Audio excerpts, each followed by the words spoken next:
Hello everyone, তোমরা সবাই কেমন আছো? আশা করি সবাই খুব ভালো আছো।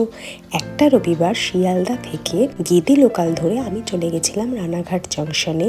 আর তারপর স্টেশন থেকে বেরিয়ে মাত্র একটা 30 টাকা দামের টোটো ধরে পৌঁছে গেলাম চাপড়া গ্রামে।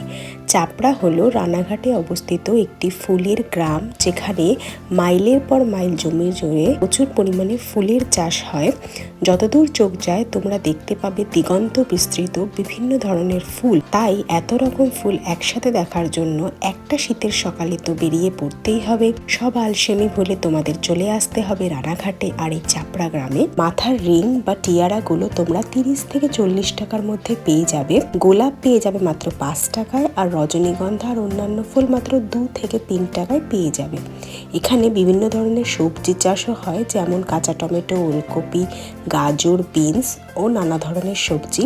ফুলের মধ্যে আছে গোলাপ, জিপসি, সাদা ডালিয়া, হলুদ ডালিয়া, রজনীগন্ধা। মুখরোচক খাবারের স্টলও তোমরা পেয়ে যাবে, যেমন ফুচকা, ঝালমুড়ি, পাপড়ি চাট, আইসক্রিম, চা, মোমো। তবে অবশ্যই আনন্দ করতে যাবে, কিন্তু ফুল ছিঁড়বে না, কারণ তারা অনেক কষ্ট করে এগুলো চাষ করে। তো তাই আর বেশি দেরি না করে চলে আসে রানাঘাটে, আর একটা দিন খুব সুন্দর করে কাটা। আশা করি এই ভিডিওটা হেল্পফুল ছিল, তাই অবশ্যই একটা লাইক করতে ভুলো না। Thank you for watching, by.